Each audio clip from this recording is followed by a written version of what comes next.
All right, so we're reading the book, The Majesty of Calmness by William George Jordan. And in this book, he really highlights the nature of calmness, not as a character trait, but as a way of being, as a way of thinking, as a way of moving in the world, as a way of preserving your spirit and sustaining your walk and your work in this world, of the way of being inside so that on the outside, it can be congruent with who you are inside. End of year is the best time to read such a book because it helps you retreat, number one. Retreating is so that we can take a second look at ourselves, remove ourselves from the noise of the world, all the hustle and bustle, especially this time of the year, so that what we can rejuvenate. The purpose of retreating is not just to close the door, because guess what? After you close the door, you're going to open it back and go in the world. And you want to go back with renewed strength. You want to go back with verve. You want to go back with vitality, more energy to face the world. That's how we want to go back. That part is called rejuvenate. And the third R that we're focusing on in this year-end program is reset. We're not going back with the exact same perspectives that we went into the room with. No, we're going back with a renewed perspective, a perspective of possibilities, a perspective of hope, of joy, of strength. Why? Because the person who went into the retreat is not the same person who's coming out. Somebody say amen. Amen. We're not going back in the room, retreating, finding clarity, rejuvenating, replenishing strength, and even topping up, only to come back the same. No, we're not coming out the same. I love those amens. You see, my people are in class and we're working it together. All right. If you're ready, say ready, ready, ready.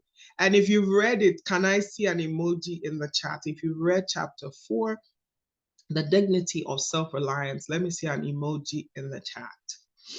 All right.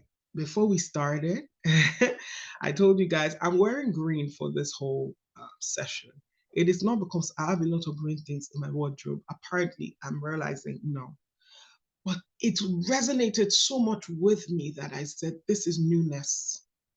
If you've ever seen that graphic where you see that stubborn stem shooting off from the concrete, it is such a loyalty and a commitment to life that you say, whatever situation I found myself, whatever 2024 has held, I'm coming out in 2025 new. I'm choosing to renew myself and my mind. Yes, I love it. If you haven't read this chapter, again, when we're done here, go back to read it, even though we're going to read it together. You have both the audiobook as well as the digital as well. Ailey has made those available in your messages. And by the time we're done here, let me tell you 3 things you're going to leave with. You're going to leave here being released of control, of being either entitled or being an enabler. You know, there are 2 sides of this thing. One side, you're the enabler, enabling someone to give off control. And the other side, you're the one who's like, I give you my control, take care of me. No.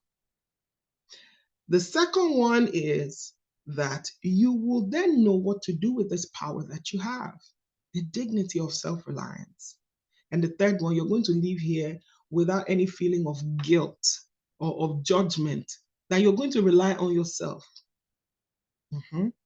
I know many people are like, all this self-talk, I'm just like, Jesus, take the wheel. Jesus is like, who are you giving your will to? Can you drive your life, please?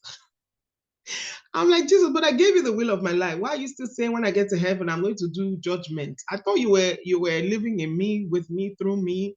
Don't worry, just take the wheel. Lead me how you want. But you are the driver. That's why he said, follow me. We want to give him the wheel of our car. He's like, no, you drive your car. Just what? Follow me. I'm going to give you direction. I'm going to give you perspective. Follow me. Take up your what? Put it in the chat. Take up your what? And what? Follow me. No, Jesus, take the cross. It's your own. I give it all to you. I give everything to you. I give my mind, my will, my emotions, my this to you. He said, take up your cross when? When did he say take up your cross? When? Take up your cross daily. I thought I gave this life to you. What do you mean I should then take up the cross again? He said, take it up daily and follow me. And follow me. There is dignity in self-reliance. I go back again to Elijah and that widow. I won't lie to you. We would have dragged Elijah on social media. I don't know, me, my own self, is just that I have majesty of calmness, so I'm not a dragger, but I'll be like, that prophet is suspicious. Which one is bring out, feed me first, and all these things? There's dignity in self-reliance. God always seeks to participate, co-create with us. He will say, do this, and I'll do this. He always wants to be in partnership with us. He will always ask for that little boy to give up his lunch. Why? Because there's self-reliance. We're going to do this together. He tried to rain down manna from heaven. The people were still not satisfied. We're going to do what? We're going to do this together. All right. Dignity of self-reliance. Bring out your journals like we do. Bring out your pens, your highlighters. If you're like me, I usually have 2 pens, one red, one blue, and then one highlighter on my journal, because my journal is that's like my biggest teacher, my inspiration. So we're going to do it like that. And for the next 1.5 hours, write down your questions, your insights as we're going. If something occurs to you, put it in the chat. When it's time to share, don't even for 1 second hold back. We're all learning from each other. This is a coaching call. We're all coaches. We're all learning. We're all experts. You will see in this chapter, you're the biggest expert of your life. Nobody else is the guru over you. In fact, the people you admire the most, who have the most influence on your life, the reason you admire them the most is that they reflect a side of you that is within you or is within you, but you're still developing, but it's within you. Okay. Well, thank you. Thank you. I see all of you in the chat talking about my beauty. Thank you. That which you see within me is that same thing that I've seen on your body. Yeah. All right. Sharing my screen. And as we're carrying on, please just realize that you should go ahead and share this.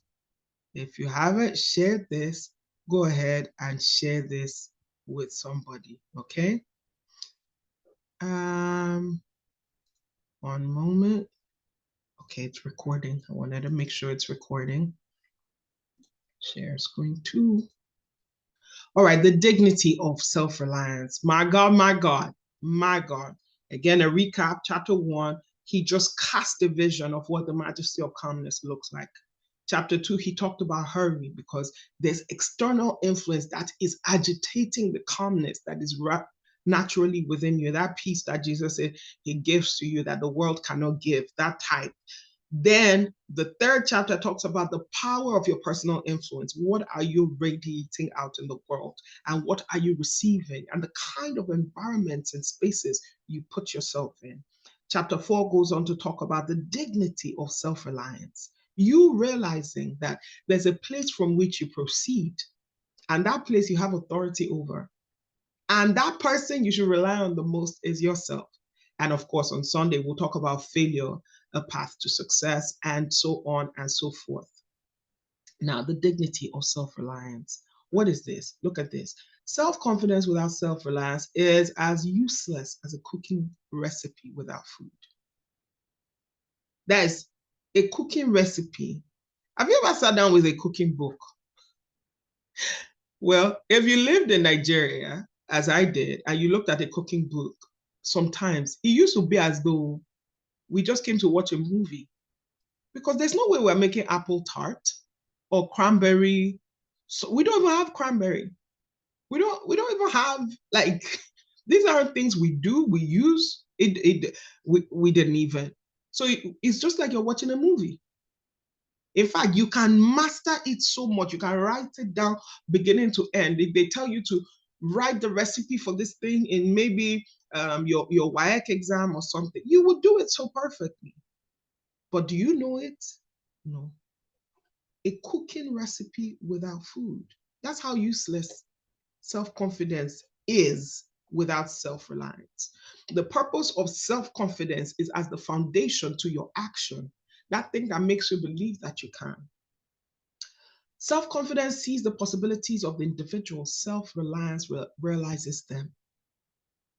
Possibility, reality. Possibility, reality. Bear these two words in mind. Possibility, reality. We're at a time of the year now where a lot of us were having these goals, these dreams, all these things that we're thinking of doing. It's still a possibility. It's still an idea. It's still a thought. The reality is the manifestation of them. What is this path? The path is self-confidence. I believe I can do this thing. Self-reliance is I'm doing what? I'm doing this thing. Self-confidence sees the angel in the unhewn block of marble. Self-reliance carves it out for himself. Let's talk about this. Let's discuss this now. Again, remember, we're in two extremes. There's some people who are like, I'm completely self-made. I do everything by myself, for myself, with myself. I'm the only one that I rely on and all. And then somebody's like, it's not me. Everything is gone. Anything you ask them, who did this? How did you do this? Oh my gosh, I don't even know how it happened. It's just gone. Do we have a happy middle? Yes, we do, as you'll find out as we keep going down this chapter. But when they asked Michelangelo something, when he was busy carving the David, which is in Rome right now and is one of the most beautiful pieces of art ever to be created, it's a wonder. They say, what are you doing? How are you creating this thing? He said, all he's doing is removing the things that are covering the David.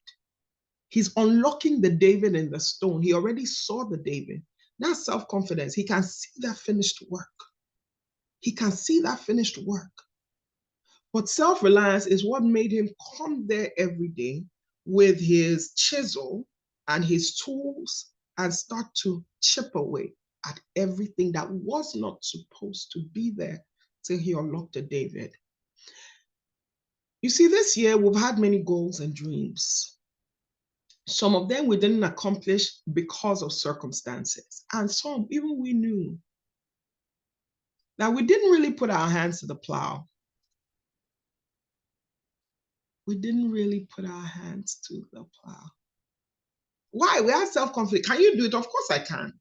I can earn that.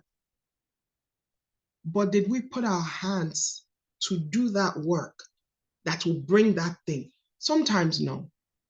Sometimes no. Making that step, that leap from self-confidence to self-reliance is something that takes a level of agency. It's called initiative. I was sharing in a church on Tuesday this week, and I spoke about a certain type of goals. You don't know how to accomplish that goal. Only thing you know is the next best step, the next best step. The full picture isn't even spread before you. But that next best step, when it comes to you, self-reliance is that which makes you do it. When that Elijah went to that widow and he said, bring the food for me first. She didn't know the whole picture. I wish Elijah explained and said, you know what, when you bring it, you unlock a certain law. It's called the law of give and take, or receiving, giving and receiving. And then when you now start bringing these baskets, the oil will start flowing. How many of you would have given in that instance? How many of you would have given? No, say it. How many of you would have given? You would have been like, Elijah, eat my food, because you already know how it works. But she didn't know. Did she know? She didn't even know. All she had was, what is my next thing to do? That's the thing, what that self-reliance does. And when you've done that, again, remember last week we talked about having done all to stand. When you've done that, you're just like, I've done my bit. Elijah, God, everybody take it from there. I've given him our food. Let's see what happens. You see, there's the majesty of calmness that allows you to be calm in such a circumstance, in such a situation, that allows you to do, even though you don't have the full picture. It allows you to go after that goal as though it will turn out well. Why is this important to the majesty of calmness? You see, the lack of calmness is the lack of control. But if you knew, in a world where a lot of things are beyond our control, In a world where we don't own the minds and the actions of other people, what can you control? If you realize what you can control and you stay within there, you are masterful, because you are controlling what is within your control. Not that you are ceding your control. No, we're not going to say, what will we do? We can't do anything about it. We'll just keep moving. No, where are we moving to? This is our domain. I've never seen a king of one country say, why is that kingdom not doing like this? No, you take your own kingdom and you master it, you reign over it. Okay. So what are these things that this person with self-control says? Let me show you. And here I will be asking you, by the time we finish this page, I'll be asking you to share your own stories as well. Because as you see here, it says the man, the woman who is self-reliant says ever, no one can realize my possibilities, but who? But me. No one can make me good or evil but myself. No one can, like, this is my mentor. God sent my helpers. Thank God we say helper. Because sometimes when we hear helper, we're looking for somebody to carry us out completely. Helper is literally that. The person will come and help you in your work, but you own majority share. The day you think somebody else owns majority share over your life than you do, you move to a city because there was somebody who's living there who said they will help you. You take that job because that person said they will keep promoting you. You send this to that school because that teacher said they will watch your child. And now the person is leaving and you feel you feel all these things. That is not the thing that a self-reliant person will do. Or that is not the way the self-reliant person will receive that action.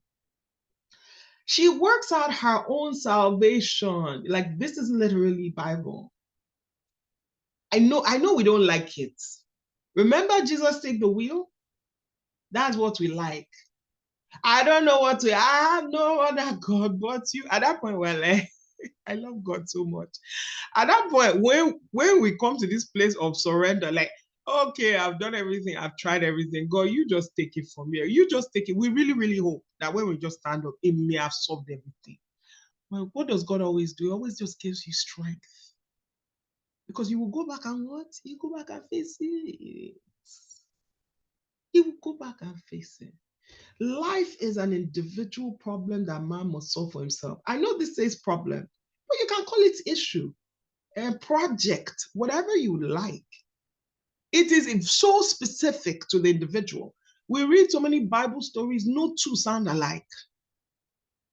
Even if it seems like there were so many kings, they were all so different. It's amazing.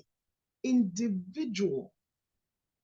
I'm sure that the technology that this solves is when Jesus looked at everything. It's like, you people, you are so unique, all of you. Don't worry, I'll send my Holy Spirit. Let him come and live with you in this your own kingdom.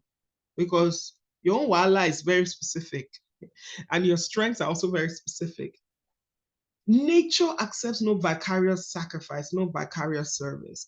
This is the one that I spoke about. I think I put a reel on Instagram about this. No vicarious. It's your own. This thing, when I saw it, it affected me because you see, if they tell me that maybe, brother, you can pay somebody, and let them be working out for you, I won't lie to you, I would love that a lot. I would love that. Just pay, if you want to work out by yourself, it's $100. If you want somebody else to work out for you, it's $500. Then I would just know that, okay, my own business is really raising that money. There are just some things nobody can do for you.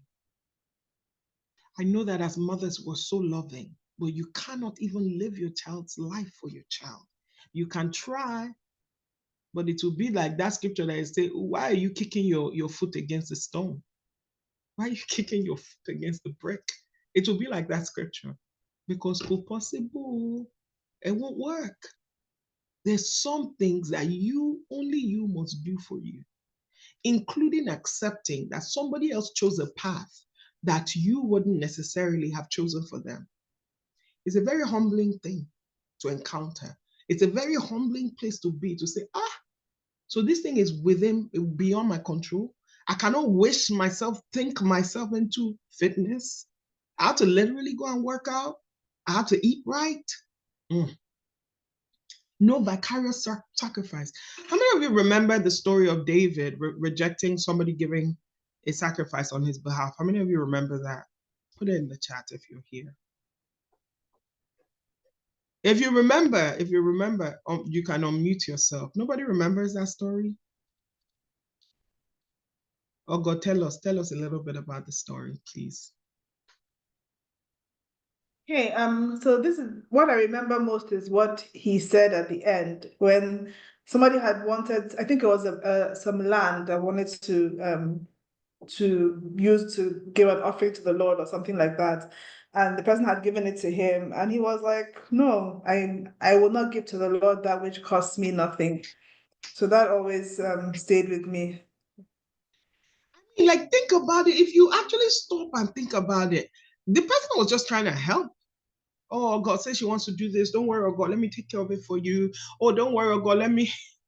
I remember one lady at work. She was a senior executive, and she said, "Oh, I'll outsource everything in my life." She said, "When I think about it, I'm my husband's wife, I'm this children's mother, and this. What can I outsource?" When she thought and thought and thought, she said, "I can outsource everything except sex. So everything I could outsource, I could outsource." And I just left the one I could.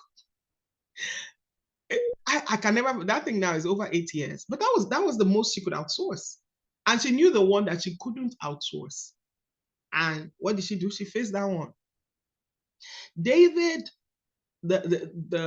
his country was suffering because he decided to number the people, and the people started dying, and all sorts of things were happening. What did David do? David said, "I want to go and make a sacrifice so that this hand can be stayed." And he went to this man's field. They said, "Oh, this guy has a field." But those days you would look for the land where you would go do the sacrifice and all, like the threshing floor. And he went to this guy called Araunah. And Araunah, good man. He heard David is coming. David is coming to give a sacrifice. And Araunah, just a very good man, like Chichi on the phone, like Bumi right here. And we're like, you know what? David, just take it. I mean, what you want to do is noble. I support you. Take it. You know how it feels sometimes? You're just like, why didn't the lecturer just add 1 mark? If it were me, I would have added this 1 mark so this person will have an A. Araunah was just trying to help. Already, David has thought of a good thing. He's trying to make Israel better. So let me just help and support. And David looked at Araunah like, are you crazy? This is a sacrifice. A sacrifice means that you feel it, something leaves you, not that you do it vicariously. Say, God, it's actually me that came up with the idea, even though it's around us. Oh, no, he couldn't explain like that because it wouldn't have the same effect in the spirit as him doing it. So he was like, I will not offer that which costs me not. Araunah, take the money. There's one of my mentees. Okay, is she here? She might be here. I said, oh, when you're coming to my house, stop by Walmart, help me get this thing. And so she came to the house with the thing. And I was like, oh, yeah, what does it cost so that I could send her the money? She now said, oh, don't worry about it. Don't worry about it. I got it. I'm like, say, what? This is not a gift. I asked for it. Don't worry. Me, I'm a gift receiver. If you want to give me a gift, feel free all day, every day. But it's not that you will give me, I will ask you to help me do something. You'll now say, no, let me take care of it for you. You see, this is where some of this mentality comes from.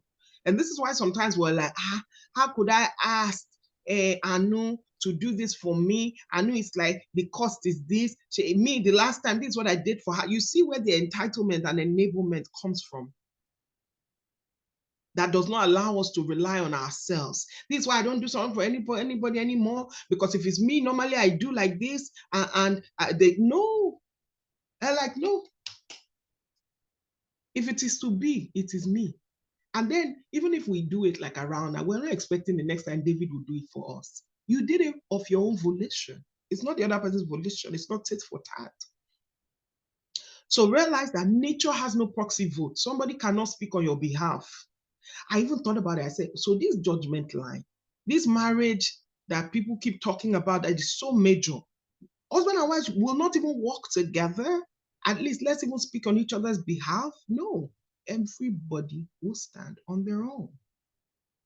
She does not deal with middlemen. When say nature, the universal laws, God does not deal with middlemen. She deals only with the individual. You are your own best friend or your own worst enemy. Before we say anybody else, oh, this person, nah, me.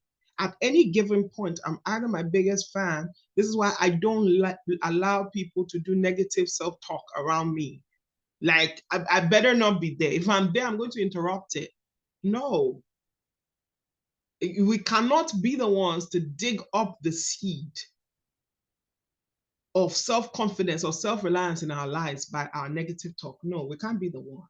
Nah. So you have the option. Who do you choose to be? What do you choose to be? What do you choose to do? Everything, you have the option. That power can never be taken from you. It is your power. Even God. Even let me tell you something. Remember how the light came from heaven and struck Paul down? Do you think even at that point Paul couldn't say, I still don't believe you. I know that you have struck me. In fact, you blinded me. Nonsense. I don't like it. I will still keep killing your people. He could have still chosen. Yes, that was merciful of God to intervene, but the final decision still rested with Paul. Anything that subverts your will, no matter how good it is, that's not a godly nature. That's not self-reliance.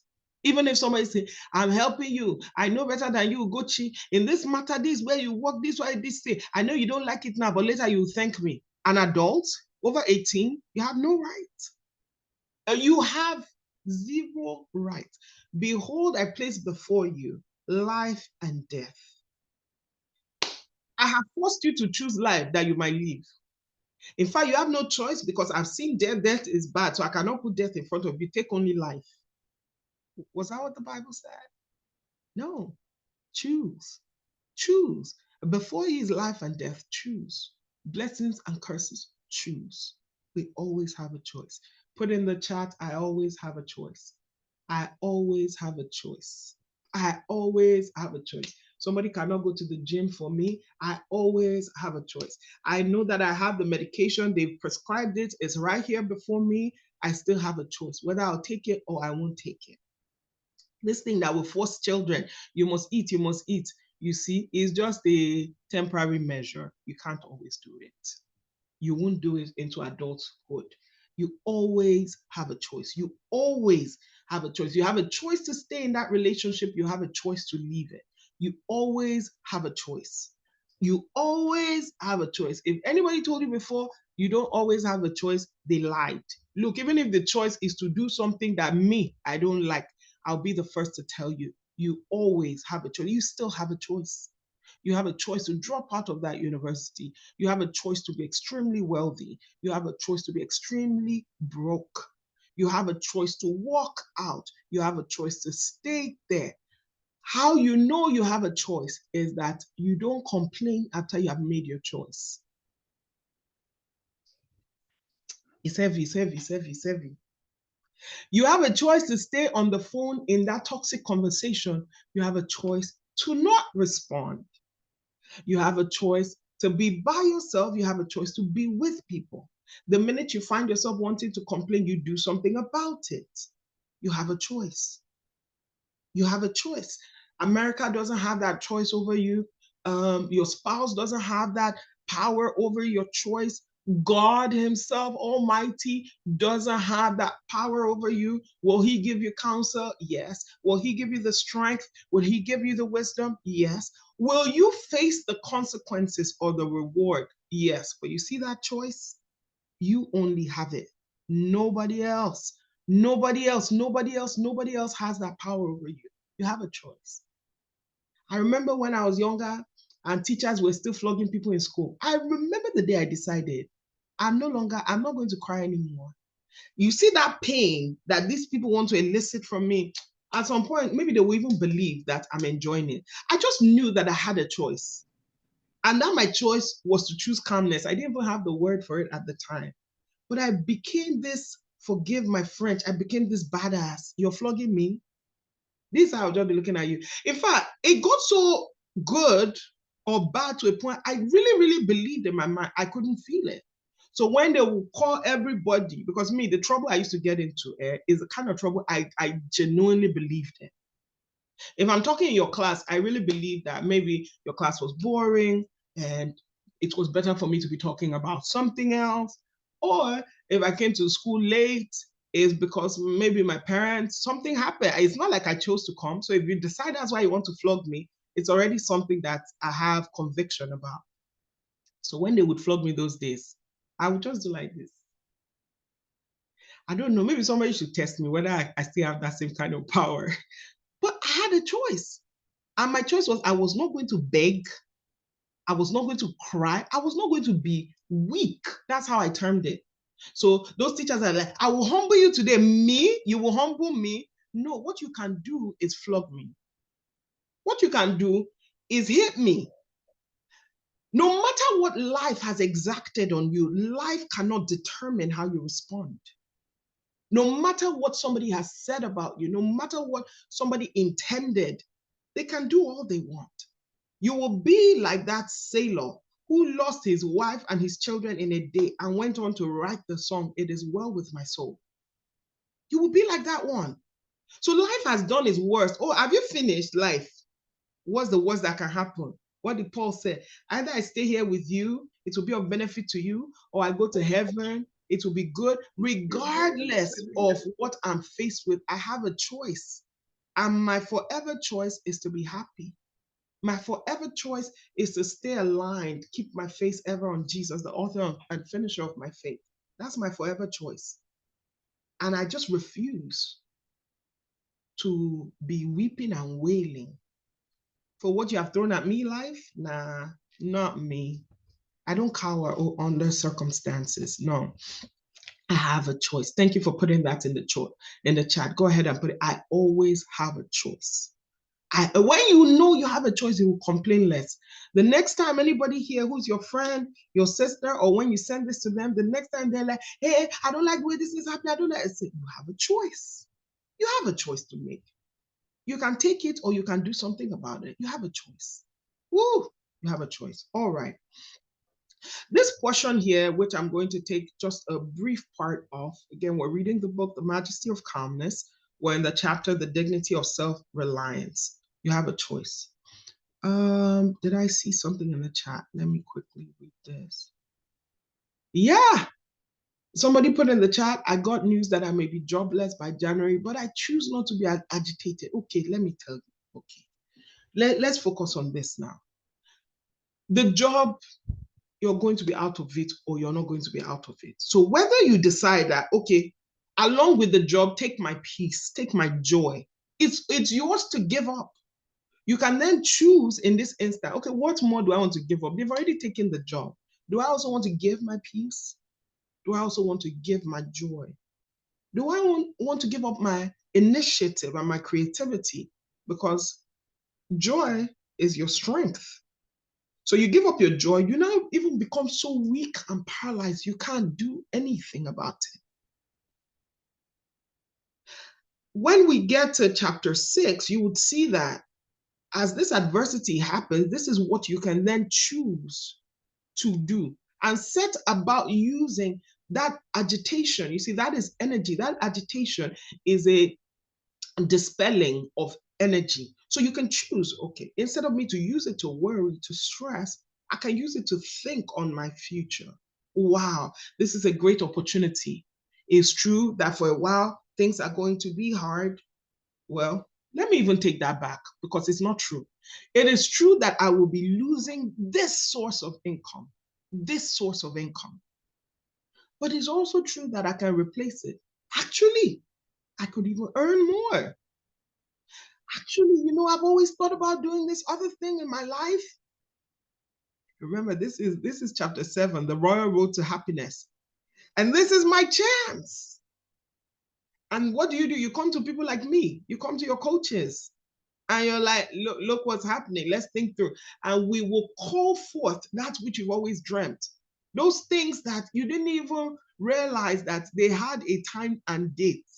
And nature is just working towards pushing you in the course of your destiny. When you start to see like that, Cindy Trim would say, you will no longer see problems as problems. You will see it as the world, the womb of the world, birthing the next version of you.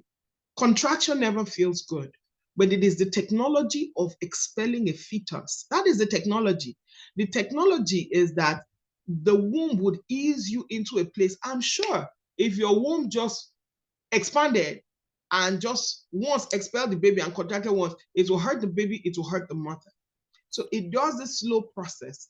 It feels like it's painful. I tell you that it could be worse. It feels like it's painful. Oh my gosh. Some of you, I'm taking you back there. You're in the labor ward again. You can feel the pain. Hey, why is this thing so painful? I'm never doing it again. It is the technology of giving birth. Failure, adversity, pain, bad news, toxic relationships is the environment of creation.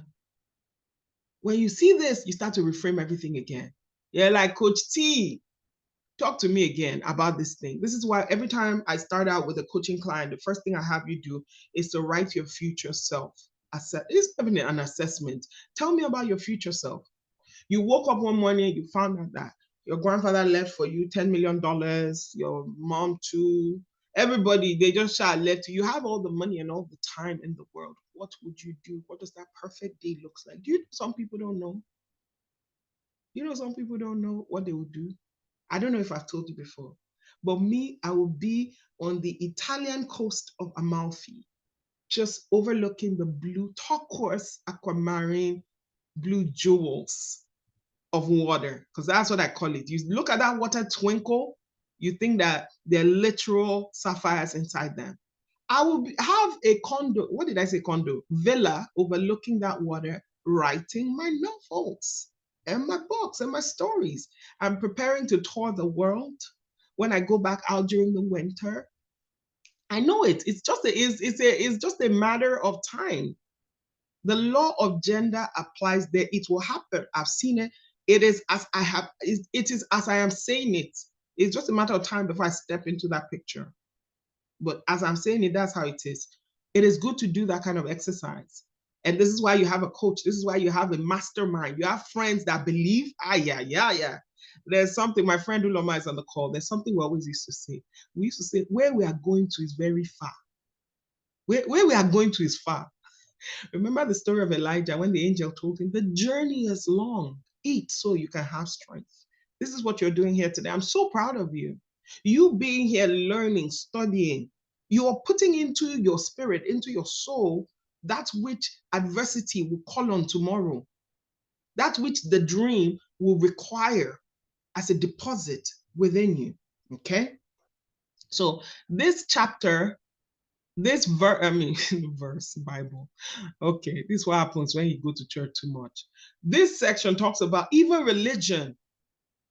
William George Jordan was a Christian, but if you look at the major religions of the world, it also still talks about you. It's a religion, faith is not a Pullman car. You know, I had to go and research. This book was written in the 1900s, over 100 years old. Religion is not a Pullman car. A Pullman car is that set of trains that has, if you've ridden in some of this European, British trains, they have different cabins and first class, and you can go somewhere, have a drink, and go somewhere. Just basically very nice. It's not a Pullman car where you just have to pay your ticket. Nah. It said you are in faith, as in all other things, you are ever thrown back on your own self-reliance. You must accept all helps, but somebody say but. What did I tell you guys at the beginning? I love help. You want to help me feel very free. In fact, if you're one of those people who's like, I want to babysit for you, I don't turn back. I don't ask you, oh, what would they eat? Did somebody cough? No. I trust you. I will just leave you with the food, everything, show you everything. When I turn my back, I've turned my back. I know how to accept help, because sometimes this is the issue. We're so in control, we don't even know how to receive help. That's toxic self-reliance. It's actually not self-reliance. That's control complex. Accept all help, but you must live your own life. What if nobody comes to babysit? I can't complain. Look at my friend Chidima is in Canada. One day she has not said, let me come down. I want to come and babysit for you. Neither have I for her, but you know what I mean. I accept all else, but I must live my own life. I must live my own life. You cannot feel that you're a mere passenger. You're not a passenger in your life. What will be, how it will be, will be. No, you're the engineer and the train is your life. That train, you are not sitting there like, wow, I wonder where this train is going. Okay, anywhere they drop us, they drop us. No, you are the engineer. And those days, what they used to call the engineer is the driver of the train.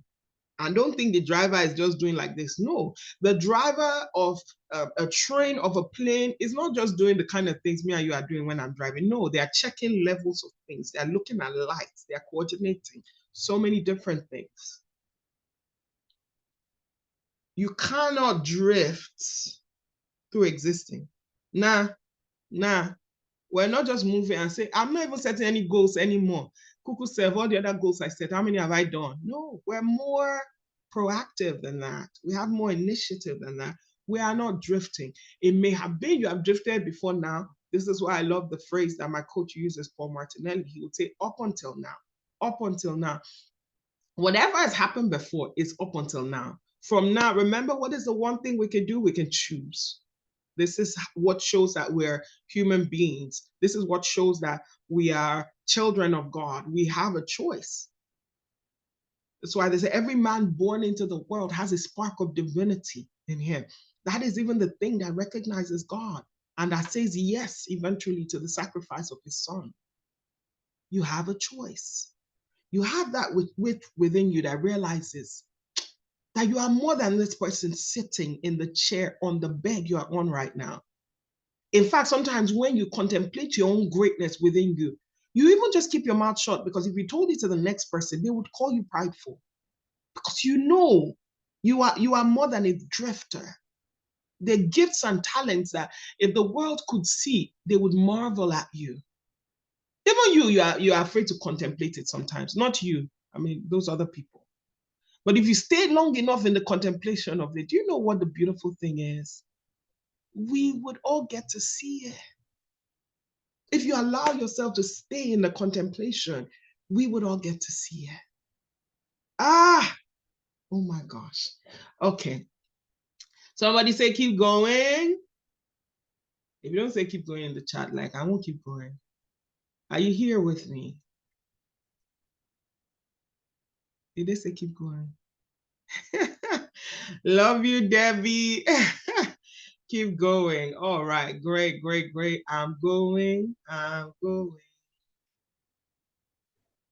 All that others can do for us is give us opportunity. All that others can do. All that others can do for us is to give us opportunity. This is where we are. Take this money, it's an opportunity. Take this job, it's an opportunity. Will you marry me? It's an opportunity. Let me help you.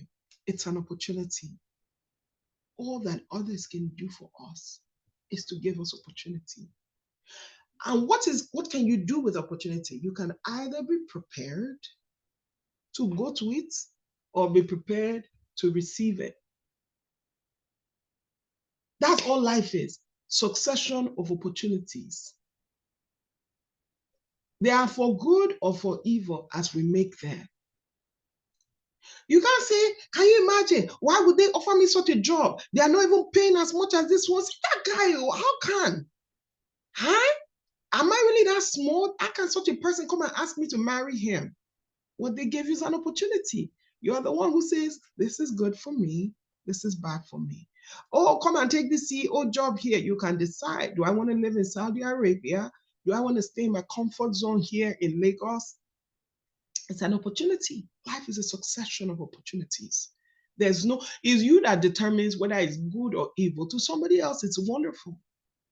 But life, every day, there are opportunities for you to be angry, opportunities for you to be happy, opportunities for you to choose to go the wrong route, opportunities to do business, opportunities to lose money.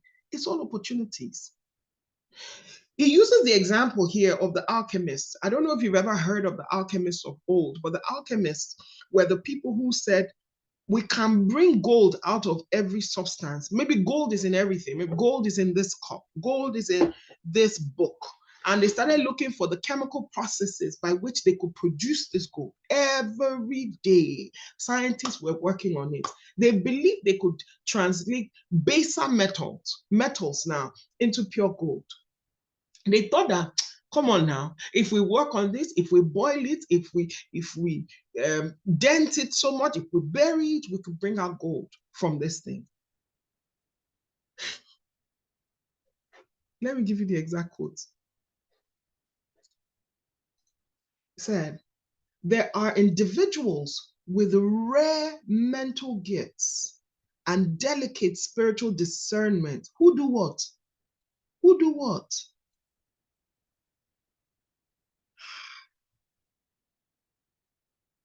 Who fail utterly in life because they lack the one element, self-reliance. This one thing that would unite all their energies and focus them into strength and power. Oh my gosh, if you know one such person, put it in the chat. Say, I know, I know. If it's you too, put I know. Because me, I used to be that person. I used to be that person for myself. Have you seen my mind? My mind should be studied in hospitals. My mind is a beautiful place. My intellect, oh my gosh. I revel in how much I love knowledge. But it's all here, it's here, it's here, it's here. The way I love, I think that, if we could look at Mother Teresa's heart, that's how my heart looks. Do I have the results of Mother Teresa? Or do I have the results of Plato for his intellect? Till I'm yet to have it. The difference in many cases is self-reliance. That dignity of applying yourself to work. That dignity of taking opportunities as they present themselves. So that we are not these unconscious competence. The one who knows that they know, but somehow they're unable to translate the ideas in their head to actual tangible results.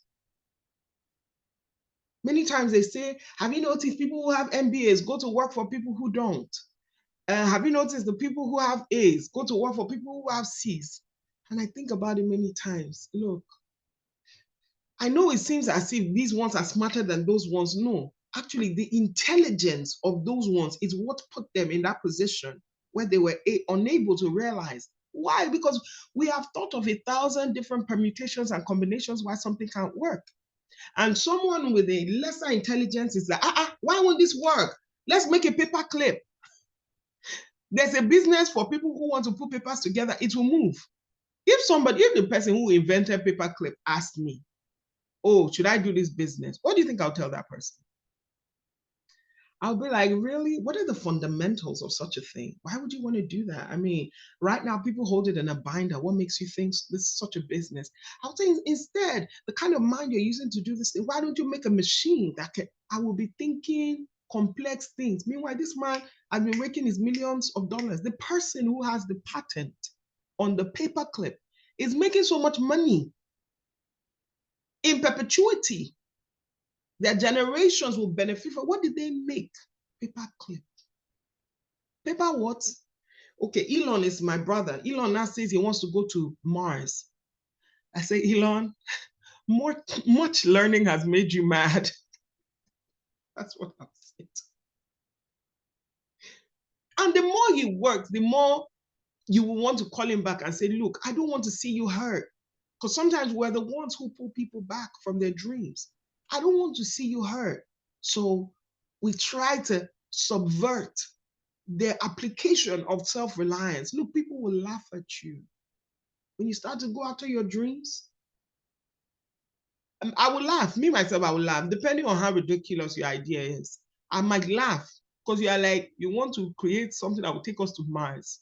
Have we finished solving all the problems of the world? But people with rare mental gifts and delicate spiritual discernment can fail utterly in life? Somebody put in the chat, say, not me.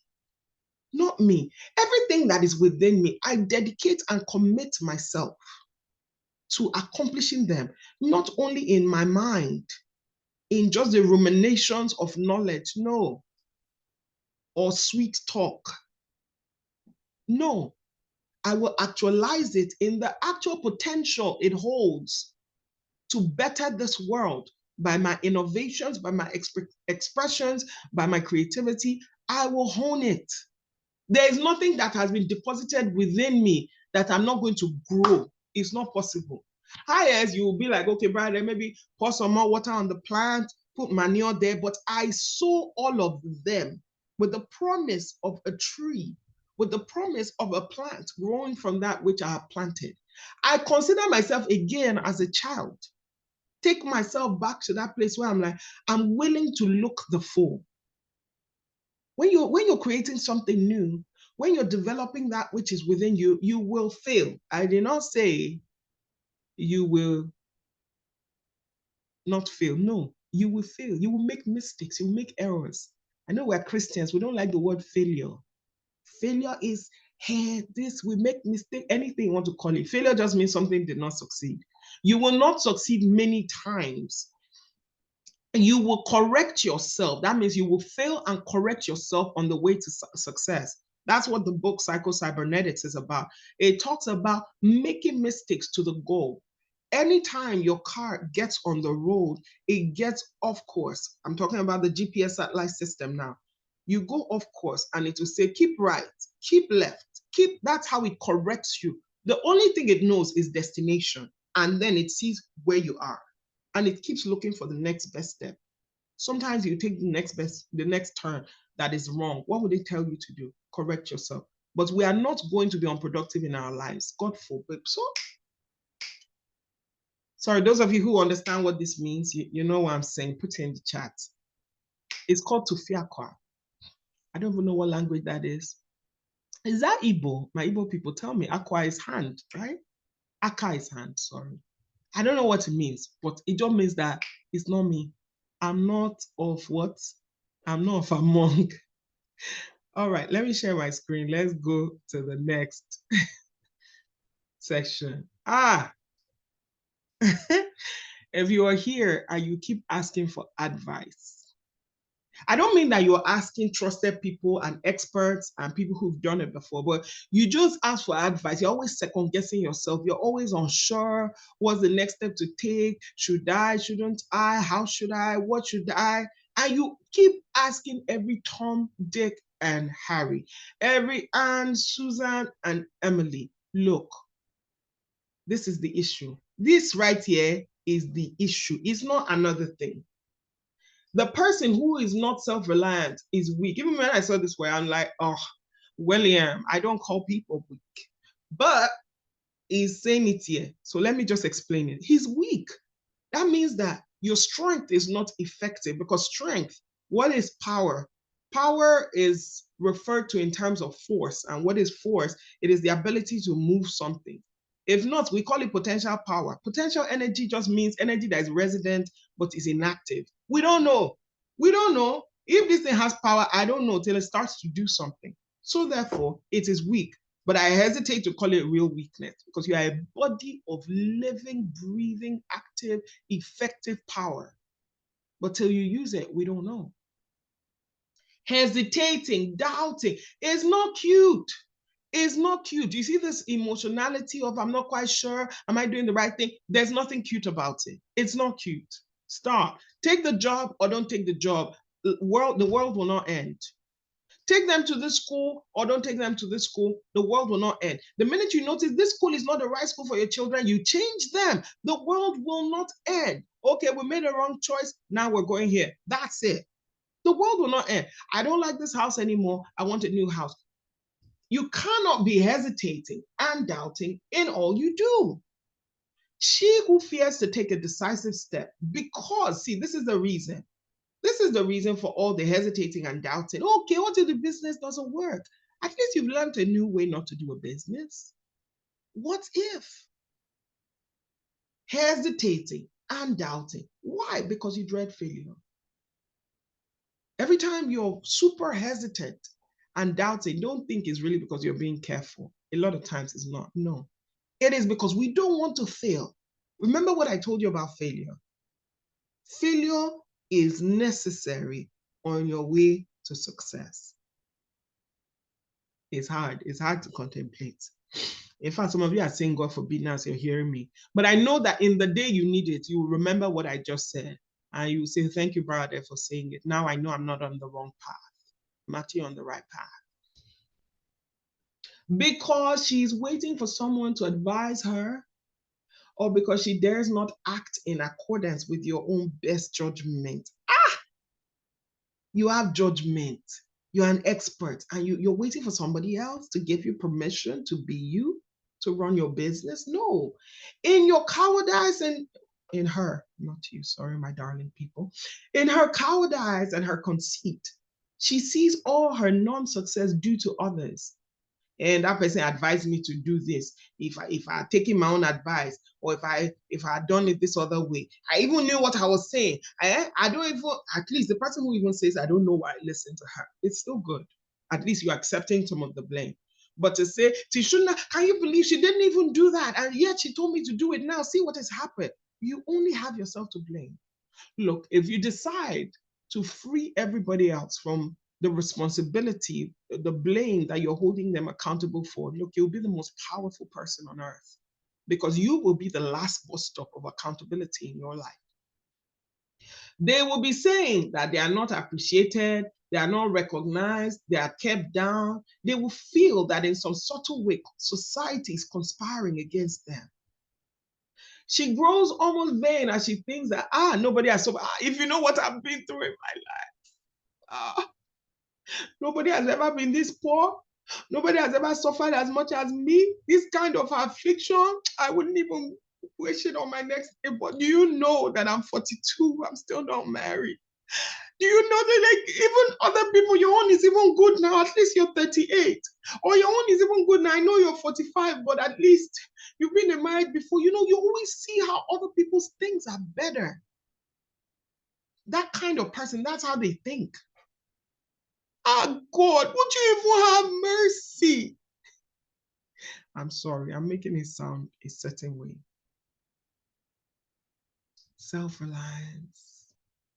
God is looking at you and saying, what do you want us to do?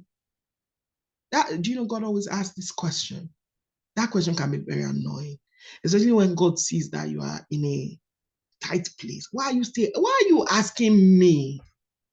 Even your angels, if you just tell them, they will know what to do. Why are you asking me? Would thou be made whole? That's one of the most annoying questions in the Bible. You don't lie. Sometimes when we read the Bible, and we read it as though Jesus was not a human being walking on earth. You are on a wheelchair.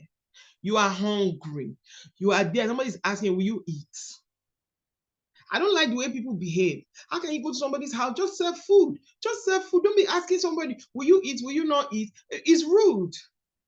But you are hungry. Say, no, I will never ask, because people are supposed to know how to behave. So your belly was there biting. If my boss likes, let him not promote me. I'll just be here working my work. I will see whether he's blind. You will really see. You will really, really see. Because everybody else was telling him, but you decided to keep your own. And this thing about glorying in suffering, as though nobody has suffered as much as me. My own is worse than your own. There's no glory in that. There's no glory in that. This thing about I'm not recognized, I'm not appreciated, I'm kept down by others, always looking external. I just read Ketanji Brown's book. That's the Supreme Court Justice, the latest one. And she said something. When they were in Harvard, there was this person who put up this Confederate flag and a lot of like racist things. And there were so very few Black people in Harvard at the time. And they now complain to Harvard University. Harvard University now say it's free speech. It's not like these days now. It was in the 70s. And they now say it's free speech. They can't really, it was in the 80s rather. They can't really do anything about it. So what did the Black people do? The Black people started protesting and started going around the school. Every day they would show up at the protest place and all. So Ketanji said it was good at first, but she said she started noticing that they refused to go back to class, or people started missing class. Toni Morrison, let me put a quote on racism. This is not even a part of my notes, but let me share with you. So they basically started missing class. What happens when you start missing class? No, somebody tell me. Will you pass very well? Nobody's answering me. Will you pass very well if you start missing class? I'm alone in this coaching call.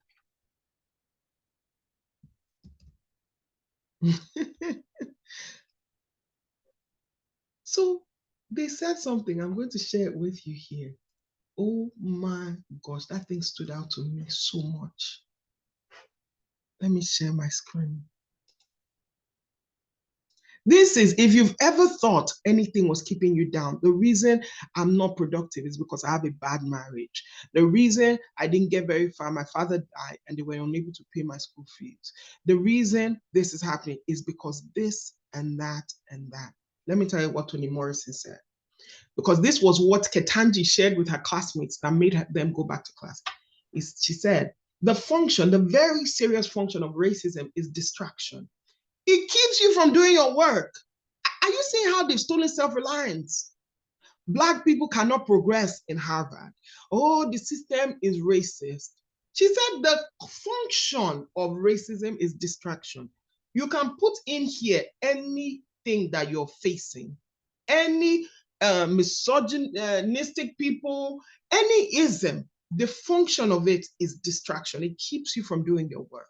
It keeps you explaining over and over again your reason for being. Because you know, people who have excuses, they have to keep explaining. They have to keep explaining. Somebody says you have no language and you spend 20 years proving you do. How many people have said, I want to show my in-laws. That's why there's a success today. I want to show my stepmother.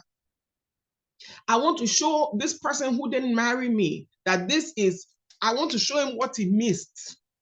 I want to show this, whoever is said there, that first company I worked with that fired me, or that client.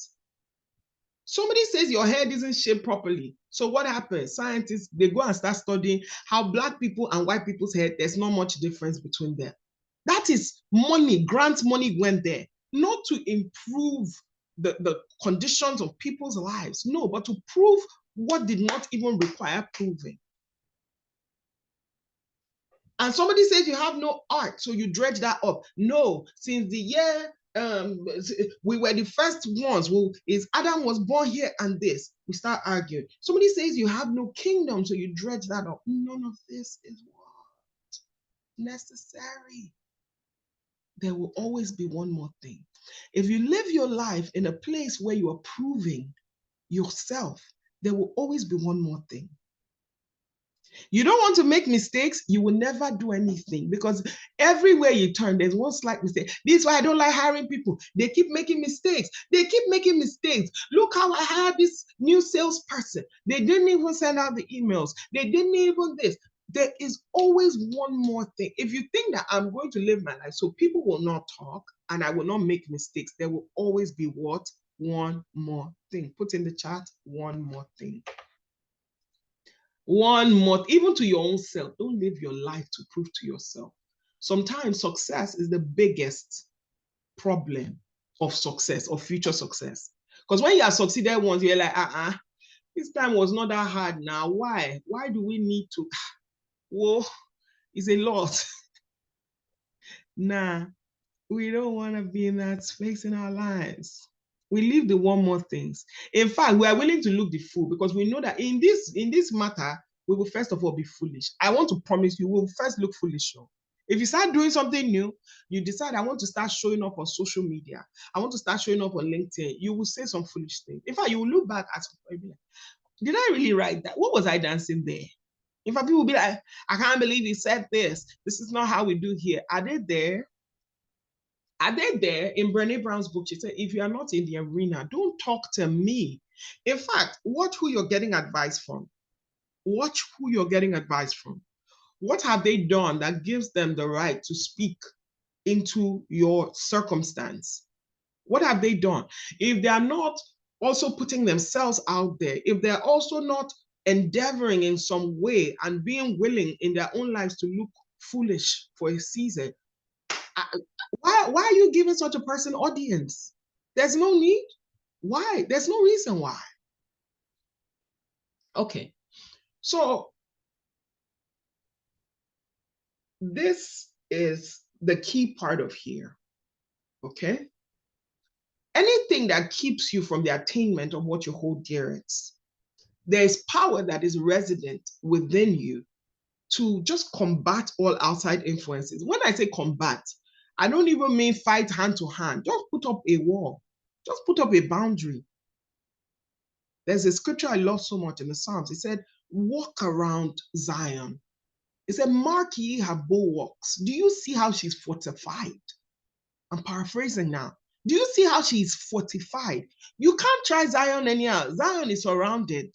You come near Zion, you hit against a stone. You can't even penetrate. So all outside influences, oh, because I was on social media, that's why I feel depressed. The fences are not yet erected. They're not very high. The person who self-reliance realizes that all the greatest men in history, in every phase of human effort, have been those who have had to fight against the odds of sickness, suffering, sorrow. To him, but how does he see defeat? How do you see defeat? Let me speak into your life. You see defeat as no more than passing through a tunnel is to a traveler. You are never driving somewhere, they now say, oh, you go under the tunnel for 2 miles, and you now be like, oh my word, oh my Jesus, why are we underground? We have been buried. No, you just keep driving. The speed is constant. There's light under the tunnel, or your car is creating the lights. You just, they go. He just knows that he must emerge again into the sunlight. They just know that they know. I will emerge into the sunlight. That's it. Sun will still shine again. So that's how, from now henceforth, anytime you mention any challenge, anything, I'm going to remind you, emerge. Emerge. We are going through, we're just passing through. This is not our destination. The only reason you can be stuck is if you stop the car. It's not your destination. Why stop? It's not your destination. Why be there? You just keep going. You just keep going. Because at the other end of the tunnel is the light. Do you see where calmness can stem from? Calmness stems from knowing that at the end of the tunnel is light. It's when you don't know the end of the tunnel is light. That's when you worry. But if not, you're not even moved. Not at all. Okay. Again, this goes back to that one assignment I want to give all of you, put in the chat, internal locus of control, or just locus of control. It tells you the spectrum, whether you have more internal than external, or you have more external than internal. And it's a test you can take easy online, but it's a psychology term. It's popular in research, positive psychology. It's a term that tells you how you are wired or how you behave. Do you allow the outside control you more, or do you from inside live your life out? This is what this next paragraph shared about nations. The nations that are very prosperous are the nations that, if you close our borders, regardless, we're okay. Half of the problem of all the world is that, oh, the corn is in Ukraine, the oil is in Saudi. Everybody kind of has to work together to get it. But if your country has food, you have oil, you have everything you need, you have energy, you don't really need people. It's you people will be coming to meet. So you as an individual, yes, you receive help. So America has oil, but we still import a lot. We have food, we still import. But if push comes to shove, can we still eat? Yes.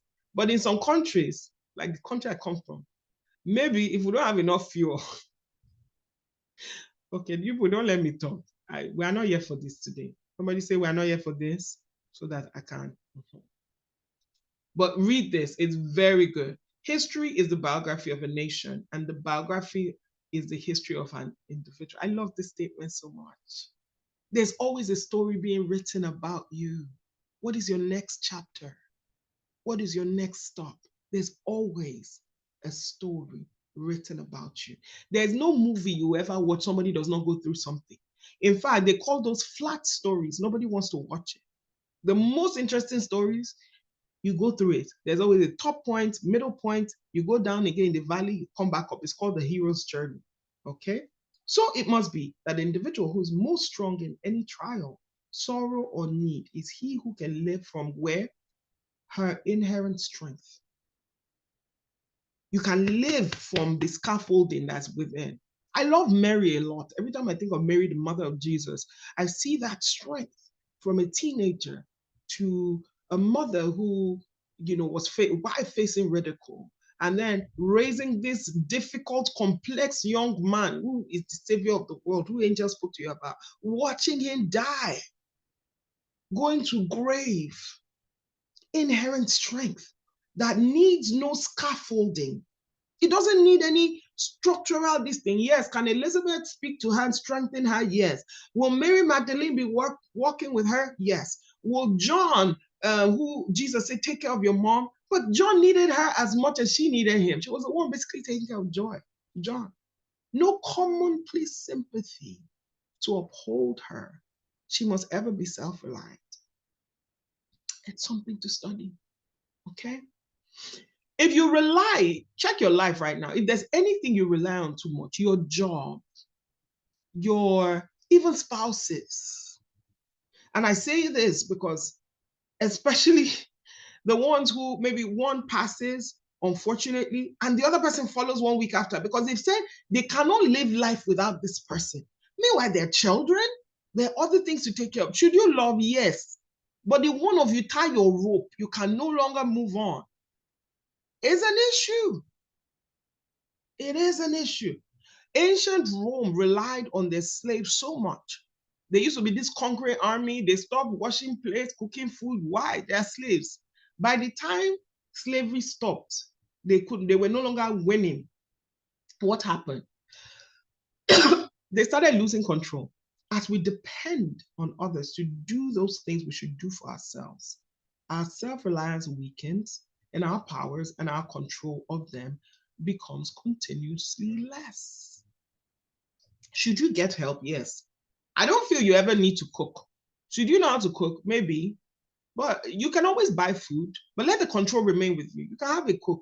But it's not that if the cook doesn't cook, you still don't have any other control. You can't buy food. You can't get another chef. You can't get another. You can't go eat in somebody else's house. So think about it. What is that thing it seems like you would die without? And begin to change your mindset around that thing. Begin to change. My husband and I, we've discussed what will happen if you pass or if I pass before you. How are we doing it?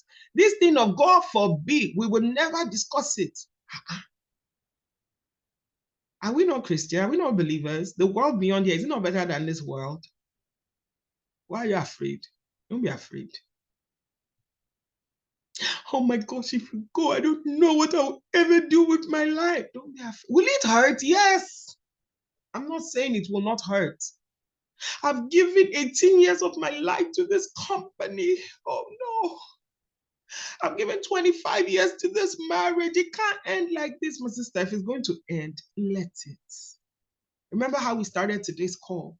We started with the let them theory. If somebody, even the Bible says, if someone says, I will no longer be with you, allow them. Suffer them to what? Go. This has been my best friend of the last 37 years. Let them. This business, I've had it. You don't understand, brother. I can't move on from this business. It can close. If it's necessary for it to close so that the next you can come out, it can close. It's okay. It's okay. Now, let us give context to self-reliance. Must you be strong in every single thing in this world? Must you be self-reliant in every single thing? Not necessarily. For example, I'm not self-reliant in educating my children. Yes, no, I'm not doing homeschooling. It's not of of such people as me. I'm not doing homeschooling. So what must I be self-reliant in? But of course, I'm self-reliant in making sure they get the education they need. Okay? Now, you must be great.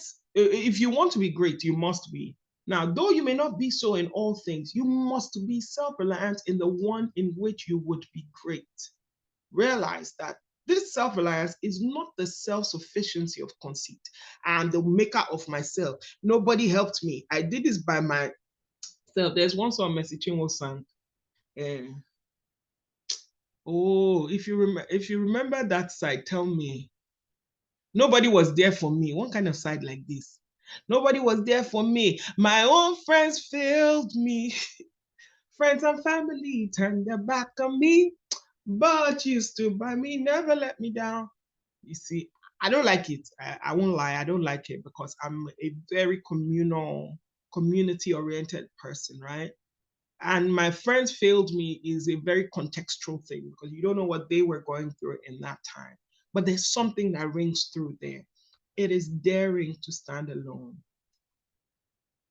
Don't judge people who were with you when you needed them. They have their own lives and they don't have accountability for your life. Only you have accountability for your life. In fact, in believing the best, you come to see that maybe they even needed me in that time, but I was unavailable. So the best they could do was actually leave me alone. Because if they tried to collect from me at that time, I may not have even had it to give.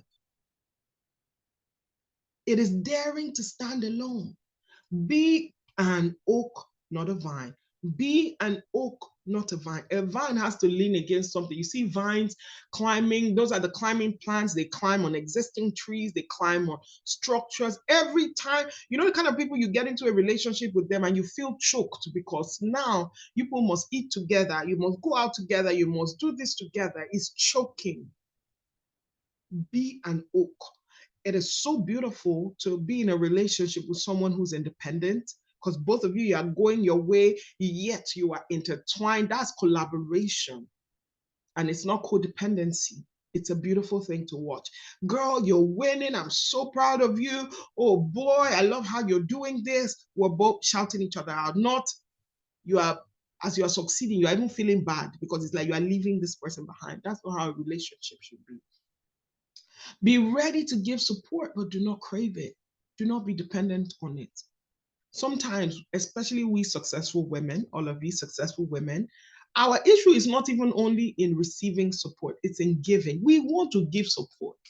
That my brother, I've even told him, I will pay his school fees, go and do your master's. He's not even listening. He's not listening. I can't believe he's not listening. Something that can change his life. Somebody say, not me. You're not talking to me. It's not me you're talking to. If it's not you, just put not me. Let the people that know. Meanwhile, I don't know anybody. You don't mind as I'm sharpening my mouth like this. Oh, I've been telling my friend, the project manager job has become available in my company. Girl, apply to this thing. I even put her CV in. They called that she refused to take it. Don't be dependent on giving support or receiving it. People are the kings of their own kingdoms, and you cannot force them. Now you can say, hey, if you don't take this job or if you don't get a job soon, I can only support you for the next 2 months. After then, I'm done. That's within your power to do. But don't think, even after I told her that, she still didn't get the job. She still didn't get the job. Can you believe? No, it's not within your right to make them do anything. You can only do what you can do. Okay? Yes. So, know that. And then if you ever think you want to retire, I'm done. I just give up. I'm not doing it again. Ho, ho, ho. The retired list of life is what? Is death. The only day we can say, oh, it's done, is when we find ourselves walking the streets of gold. Oh, have we arrived? Oh, we have arrived. Okay, you can now leave it. But you see, on this earth, nah, self-reliance. Self-reliance. DDK, one of my friends, she would say, it's not so much as people are against you. It is that people are for themselves. People are not against you, but they are for themselves. Look at this statement. The world is busy with its own cares, sorrows, and joys, and pays little heed to you. Don't be thinking people are planning you. They are doing they are minding they are doing their own thing. Yes, they might even be planning you, but in truth, it has nothing to do with you. It still shows more about who they are than what they think they're trying to do to you. So this is my thought in life. The world is busy with its own stuff. It's not really, nobody's really against me like that they have dedicated their life to my destruction. It's not really that deep like that. No, it's not really that. It's not that deep. And you see, it's a choice that I've chosen, and it really helps me. It really helps me. So two major topics we'll talk about. We'll talk about your own personal convictions, your own personal stance, how you do competition. Is it with others or with yourself? And what are some of the outworkings of your self-reliance? Here you'll see it.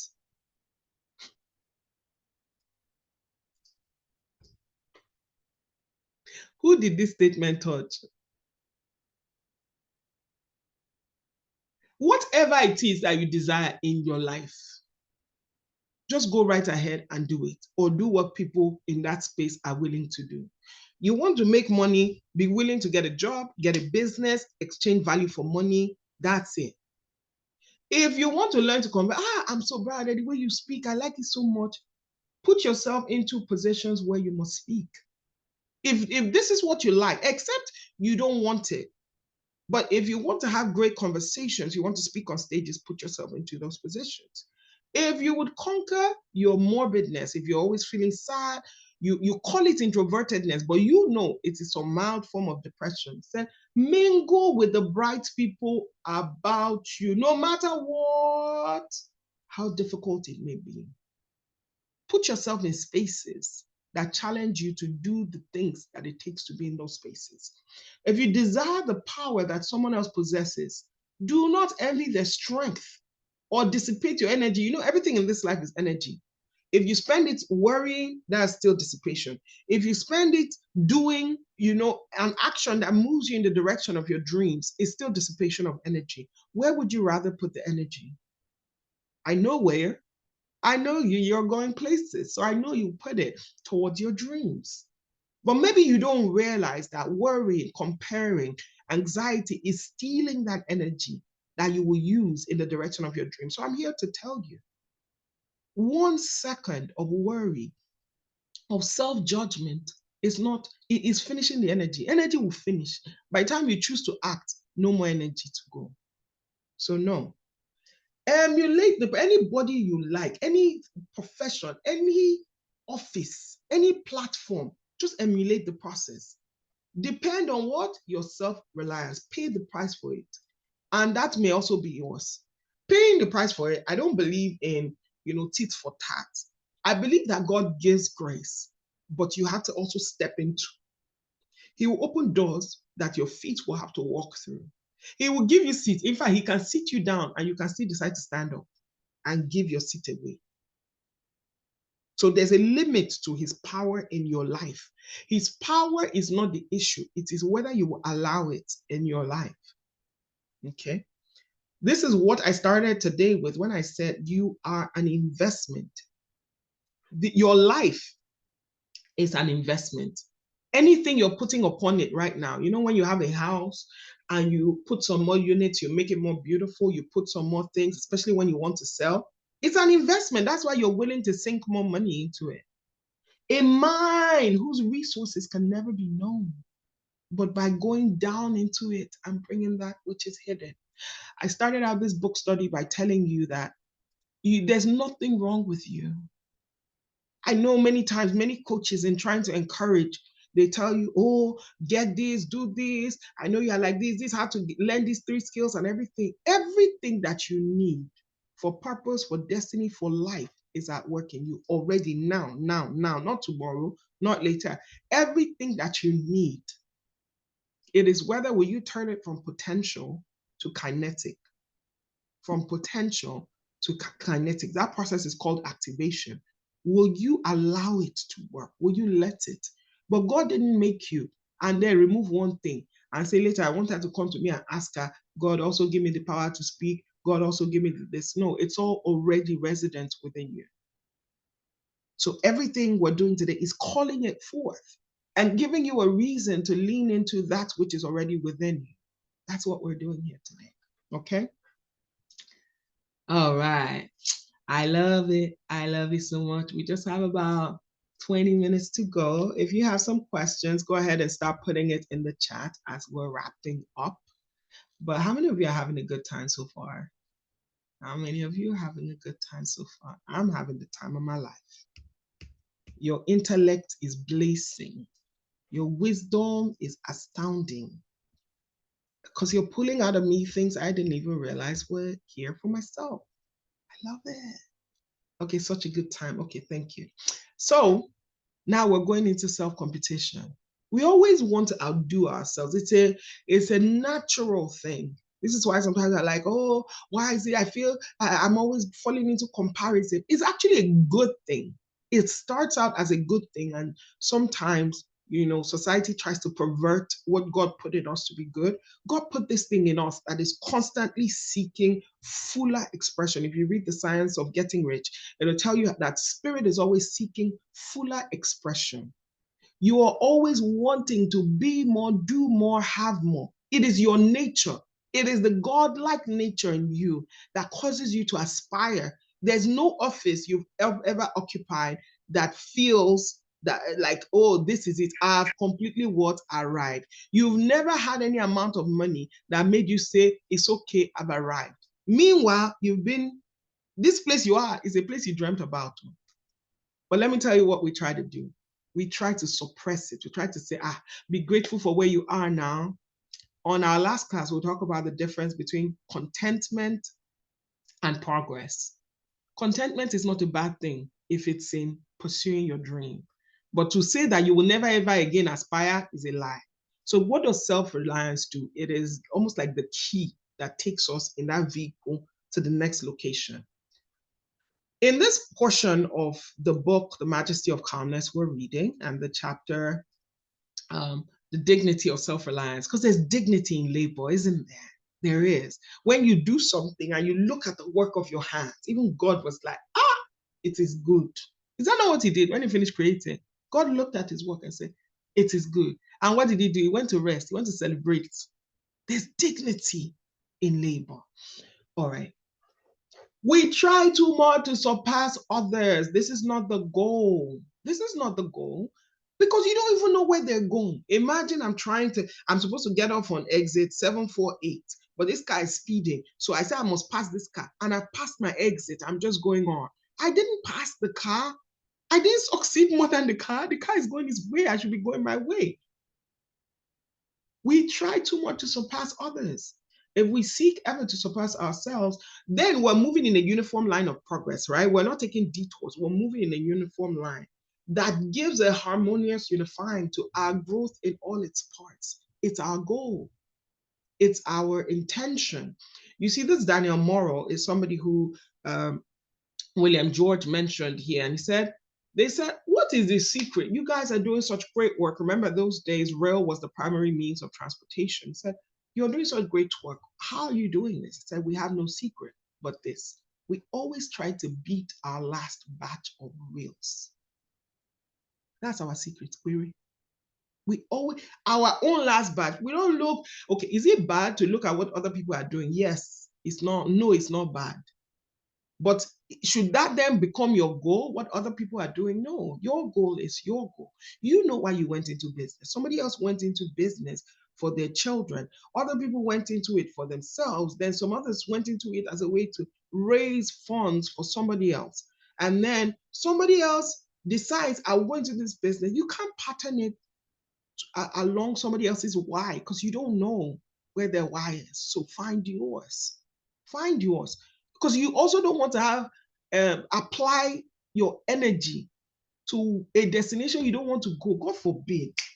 Stephen Covey would say, the worst thing in the world is to put your ladder up against somewhere you don't want to go. They say climb up the ladder. But if you put it against a tree that you're not trying to go, to pluck a fruit you don't even want, your speed up it is not progress. It's not progress. Okay. Now, there's a tendency to sacrifice real worth to mere appearance. to have seeming rather than reality. You know, when you wear a shobi, but you and your husband are quarreling, but you want to sing, Sha. You say, no, we don't say anything that's happening in this house, but everything is not well. Appearance rather than reality. You put all the logo, you put the brand, you put the colors, everything, but the business has no weight. There's no structure, there's no substance. There's that tendency. The world will even tell you to do it. Fake it till you make it. It's about the true competition is a competition of the individual with himself, with herself.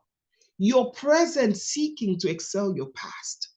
Let me tell you the truth. My future self is what some people have already accomplished. They've already accomplished it. They're already there. They've passed it.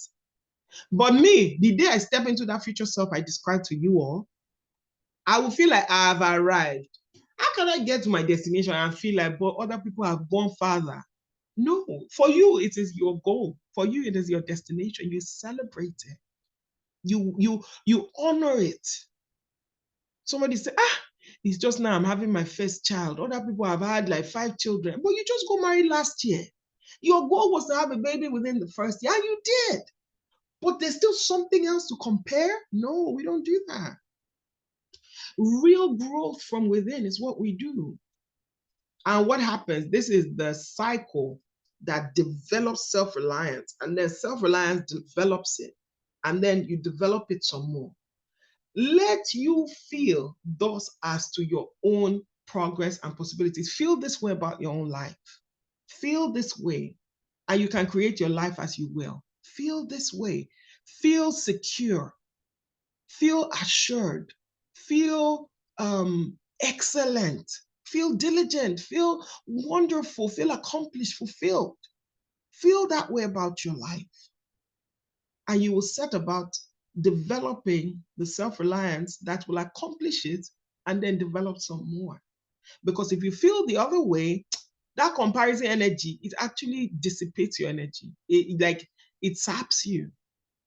It gives you no joy. Even as you're accomplishing, people are clapping you. I've seen some people say, oh no, I'm always like next. I'm never happy with where I am. I'm like, what a way to live. What a way to be. I know it seems like it's motivational, but it's not. You're not happy with where you are currently. So I'm working on my PhD now. But some of my mates are actual professors. Look at Pastor Buki here, Professor Buki. Some of my mates are actual professors. Okay, so you think the day I wear my cap in my 40s, I will not feel more accomplished than those who are 20s? For me, if people see me that day, anything you see, take it like that. I'm going to paint Ruby Woo. I'm going to wear high heels that normally I don't even wear. I'm going to feel as if, I know Dr. Wura is laughing at me right now in the chat, but I'm going to feel like I have like 5 heads because I've accomplished a feat that self-reliance helped me get there. I activated the grace of God that he had imparted to me, used it to accomplish something. Forget it. I can never fall down in despair. Lie. All right. So as we are wrapping up, I think this is the final paragraph. Oh my word. It's so exciting. It's really, really the last one. Oh, somebody put on in the chat. Oh. Okay. So as we're wrapping up, we're not living in anybody's shadow anymore. What might be number 2, it doesn't still mean we're living in anybody's shadow. I'll tell you a quick story. There's something that TD Jakes shared. I think that was actually recently. TD Jakes shared something. Am I still sharing? Or did I stop? Okay, I thought I was sharing. Maybe not. Okay. So TD Jakes, I'm sharing, eh? Okay. What am I sharing? Okay, now let me stop share. You don't want to stop. Okay. All right, TD Jakes shared something. He said he was teaching with that there was this guy who was an executive in a company that came to him and said, TD Jakes, you're going to be traveling to countries and stuff. I'm quitting my job to come join you because God has told me that I'm supposed to be following you and stuff. So I'm here to submit to you and let's be traveling and all. TD Jakes said he went back into his office, thought about this, and he said, This guy, he's a senior executive. You know, like those kind of people you aspire to be one day. He's a senior executive. He's all these things. Let me not be selfish. You know, let me let him go and do his own thing. So he came out and he told the guy that I've thought about it, but no, you know, stay on in corporate America. You're an industry leader. You know, you even feel noble when you're doing things like that. I said, don't worry, we'll be fine. We don't really need you like that. Whenever you're available, maybe sometimes stop by. He said the guy walked out of his office. Then TD Jake stopped at that point and looked at the man's wife and he said, you know how stubborn your wife can be. This was in church. Your husband can be. And then the husband came back into the office and looked at TD Jakes and pointed his finger at TD Jakes. And he said, don't think you are the only one with a calling upon your life. My calling is to support you. And that's what I'm going to do. TD Jakes was like, what did I do? Same person I'm trying to help. And he said that was the day he realized that even though somebody is your number two, in quotes, they're not serving you. They're serving God. They're serving their own purpose. They're not there because, oh my gosh, I'm so fascinated. Oh, this person is so awesome. No, they are there serving their own purpose. That you are married to a spouse doesn't mean that spouse is your life. You're doing life together. And this statement here stood out for me against the vein of how do you think TD Jakes would treat such a person? Even you know that this person being here is not because of me. God sent this person to do his own part of the work while I do my own part. The man who's self-reliant, the woman who's self-reliant does not live in the shadow of someone else's greatness. You don't live in the shadow of someone else's greatness. I know many times God has given us instructions to support somebody, and we're like, I don't want to seem as though I'm following this person, I'm doing this for this person, you know, I don't want to live in their shadow. It's because we're not really sure of who we are when we say stuff like that. If we know who we are, because when you see this guy, you think, oh, it's TD Jakes' boy. Because we think when somebody is following somebody, that person's glory has overshadowed their glory. It's a lie. If you are self-reliant, you don't live in the shadow of someone else's greatness. You think for yourself, you depend on yourself, and you act for yourself. And that's why a great number two is somebody who's able to tell number one, hey, I don't think we're making the right decision here. We honor and respect your decision as a leader, but I will tell you something that is aligned with our values, our shared values. That's what the best spouses do. The best spouses will tell you, I think we're making the wrong decision here. It doesn't mean you are not the head or whatever. It doesn't mean the decision is not ultimately yours, but I still have a brain. My brain did not lose or lost in this transaction. It did not lost. Okay. So in throwing the individual dust back upon himself, it is not shutting his eyes to the stimulus and light and new life that comes with the warm pressure of the hand. Okay. This guy is so poetic. You know, I love poetry. I used to say, if somebody wanted to toast me in those days, just come to me and speak English. That's all. I'm just like, you don't need to buy me food, nothing. Speak me English. Speak Shakespeare. And let's be going. Is that even though you're not, this statement, what it means, and let me break this down. When somebody holds your hand, right? It is not that you are shutting your eyes. When you're self-reliant, it's not like you're shutting your eyes to the stimulus and the life and the light and the new life that comes. You are still self-reliant, but you can still be in a friendship. You can still be in a partnership. You can still collaborate. True friendship is rare.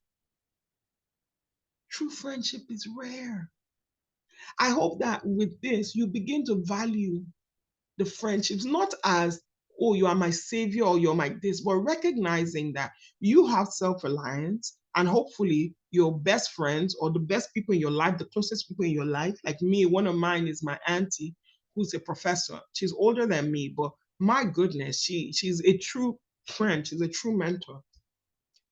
Because I recognize my self-reliance and hers, I'm able to be in that relationship as a symbiotic, synergistic collaboration. We're able to give back to each other. I said it is like a lifeboat. What's a lifeboat? Those days when the ship will sink, well, not even just those days, even now they're lifeboats, right? Is that boat you enter so that you can still stay afloat, even though this big one is sinking. Many a boasted friend has proved a leaking, worthless lifeboat. When they should have been there by you, many people have not been able to. They said, in these great crises of life, man is strong only as he's strong from within. This is why, even though we're in this relationship, sometimes my auntie doesn't answer the phone. It's my mentor. And I'm sending out the email now that might cause chaos, and she's not here to help me read it.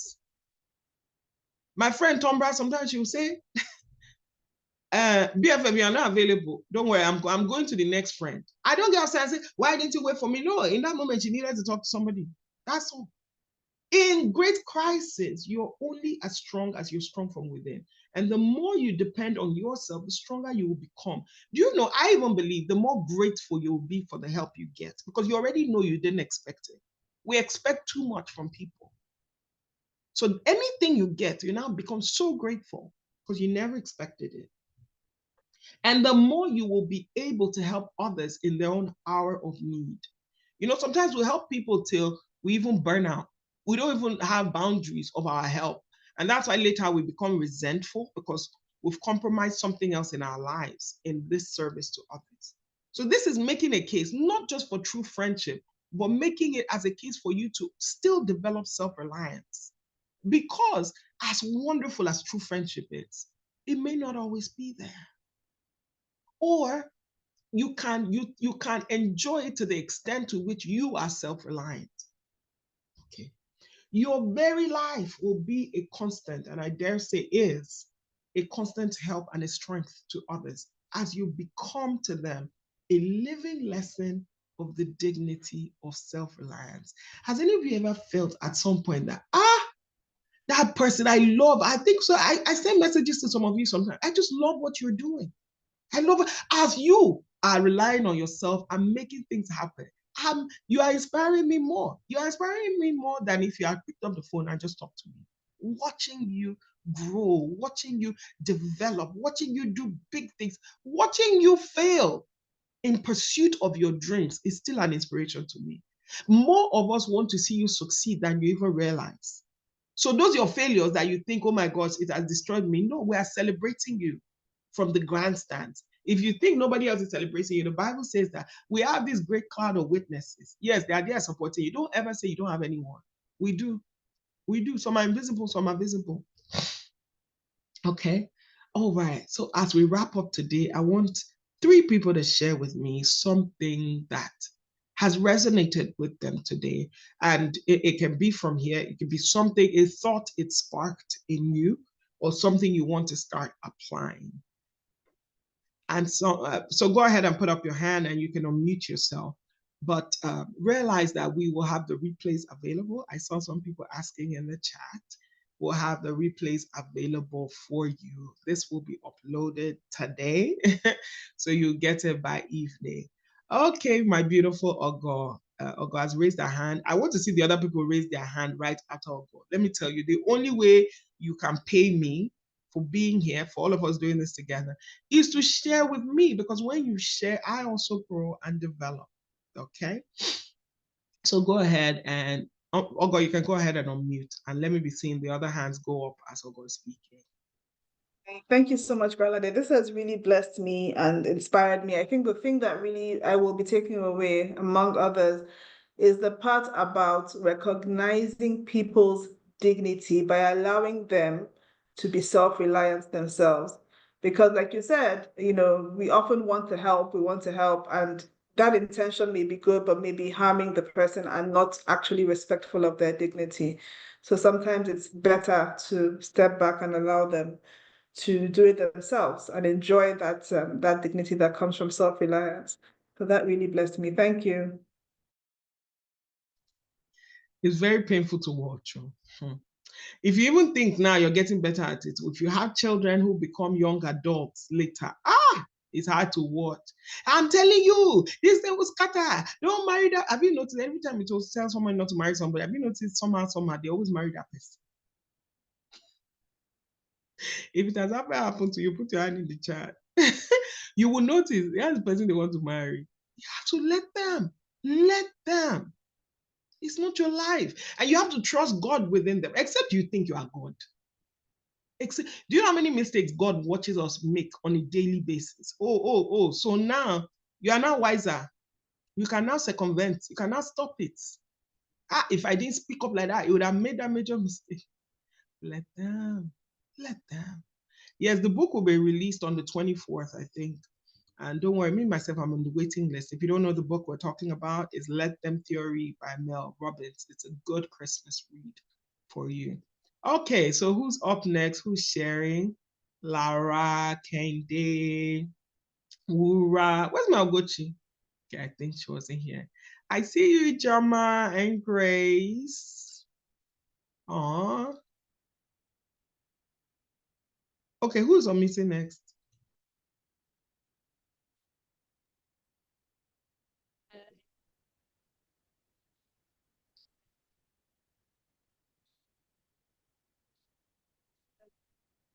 We'll just be here like this. Can you hear me? I can now. Hello, everyone. Hey, Jumoke. So many things popped out to me. Please go right ahead and share. So, few of them would be one, you have the choice. You have the power to choose what you want to be, who you want to be, choose life. So Jumoke, I don't know if you could speak a little clearer. It's kind of cutting in and out. Let me remove my. And I know some of you joined in later. I don't feel you don't have something to contribute, okay? So get ready because you're up next. All right, Jumoke, please go ahead.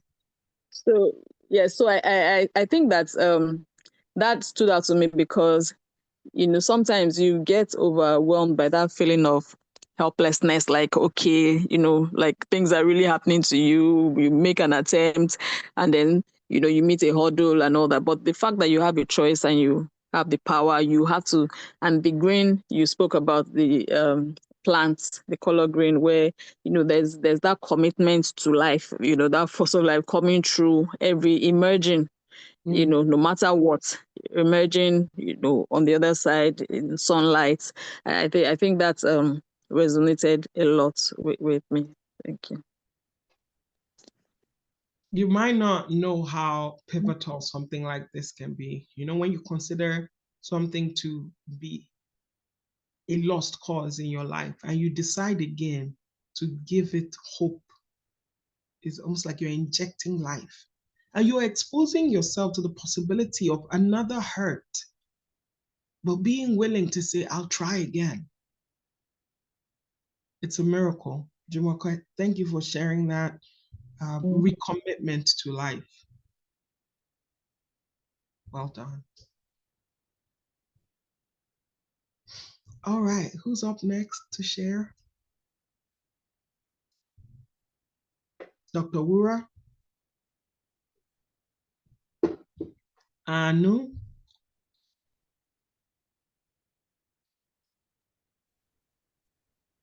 Hi everyone. Hi Baralde. I love one thing you shared, very important, that no matter where we are on this journey, sometimes you start to think, oh, am I in the shadows? There's the only way one gets to that point of thinking, am I in your shadows, is when you are yet to own your place, your identity. And I love the example that you gave, like, you're not there for that person, even in some sense. You're there in your own strength, in your own authenticity, in your own capacity, in your own assignment. And that's one of the way you I don't want to say your dignity comes from, not Yes, but that's one way true. you're self-reliant, your identity, you transition properly, you come in with everything, you have to occupy that space in that sense, and you do it well, you do it strong, because it's beyond you, it's beyond the person in front of you, beside you, behind you. And I think that's one beautiful point I really saw from what you shared today. Ooh, something you said, you transition well. The book I wrote, A Tale of Two Wives, when I spoke about how Abigail went to marry David, man, the transition was so smooth. I called it Abigail's move on game. Like that's a chapter. That's a chapter in the book. But like, because she was already a master of her own self, whether she's with Nabal, the foolish man, or with David. Like she was in a position of authority. She was in a position of choice in her own life.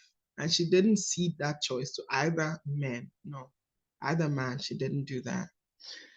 Okay, anybody else? And just go ahead and unmute again. Hello, Coach V.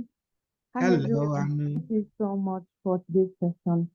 And I think what I love the most about today's session is that it has come as ever, and then you're dishing out all the great things like that, one after the other. Thank you so much for spending time with us tonight.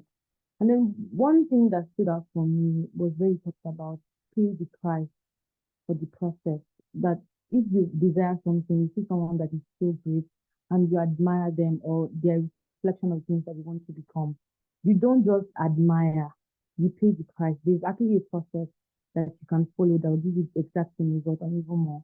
And then I love the fact that you touched on being independent and owning your own power, like knowing your why. Like the person's why for becoming who they are is definitely different from yours because we are all different people.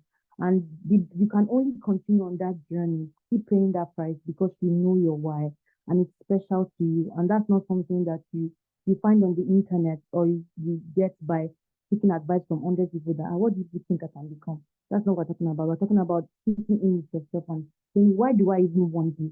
Because even in that process, you realize that maybe you don't even want that. Maybe you want an entirely different thing from what they have shaped their life to be. And that's so important for me. Thank you so much. This is so true. And I think I know what you're speaking about, particularly about paying the price, is in doing our best at all times, which we will get to. The very next week, Friday and Sunday, will be our final sessions. Invite people if you haven't already, but those will be our final sessions, doing our best at all times. You see, the times will always be different. The demands will always be different. And sometimes, all times, what you can do right now is one tiny little thing. And the next time you can do one huge thing, but it is a commitment to living up to your best self, wherever you are, your best ideals. That is the price. The price is not drudgery, hard work. No, the price is saying, hey, I really do believe I am whose I am.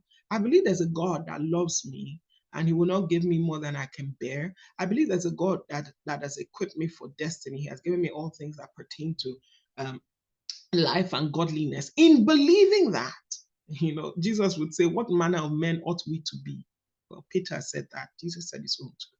But what manner of men ought we to be now that we've known this? So this pay the price is not oh my gosh, I have to endure, I have to this. No, it is actually in belief and awareness. Being aware, first of all, is say, wow, are you saying I have this power?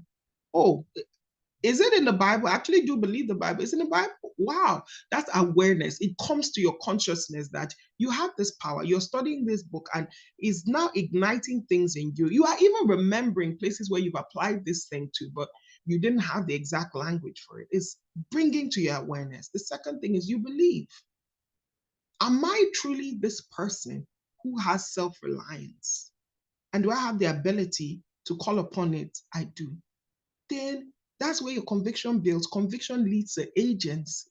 And when you do have the agency, you set the boundaries that allow you to stay within the confines of this identity. That means I'm not going to grovel because I don't do comparison because I know where I'm going. I know my identity and I'm not harsh. It's not me. So there's really no need. That's the paying the price. The paying the price is not a difficult thing. The paying the price is staying true. Wura mentioned authenticity. Authenticity is the price. This is who I am. This is what I will stay true to. That is the price. So we're doing failure as a success because all of us are failed in some way, except you haven't been living in this earth. Maybe you just arrived yesterday. The angel brought you down. But if you have been living in this earth, you've made some mistakes. And I want to assure you that your failures even are not enough to circumvent your destiny. That's what I'll be showing you this Sunday. The next week we're going to be doing on Friday, doing our best at all times. It is telling you how, okay, how should I then be behaving? What kind of behaviors do I then do? How do I be this person, not just one time, but all the time? And the final one is going to surprise you. That's next Sunday, the Royal Road to Happiness. I think a lot of times we're like, I want to be happy, but we don't know that the ingredient for being happy is not just the actualization of ourselves. It is in aiding the world to be a better place. It's in investing in others, that which we have put within ourselves, and being that vessel, that outstretched arm of God to the world, till we have evolved through being these maybe people at a lower state, at a higher state, maximizing our own potential and giving out to the world. We are not truly happy. And if we're not truly happy, we can't truly master calmness. And then there's no majesty and royalty and dignity when we show up. And that's what we're here for. All right. Thank you for retreating with me today. I know that you've been rejuvenated, and I know that a reset has occurred in your mindset. I love it. And I love you too. Thank you for hanging with me. And I'll see you on Sunday. Be sure to invite somebody and do your workbook. It has exercises, it has reflections for you to really sit this message in. It is said that you can retain so much, but that when you activate the learning, you apply it, and then you teach someone else, because I saw many of you invited people as well. When you teach somebody else, my God, this thing settles really well. So thank you all so much for spending time with me. Jumoke, thank you, love you. And you guys post it in the WhatsApp. If there's something you've learned today, post on WhatsApp, or you tag me on Instagram, might even be better. Go ahead and do it in your stories or do a post and something you remember, and tag me on Instagram at IamBralade. I love you. Heart. Yes, there is a WhatsApp group. If you register, you will get it. bit.ly/Majesty of Calmness. If not, send me a DM and you'll get it as well. I'll stop recording now.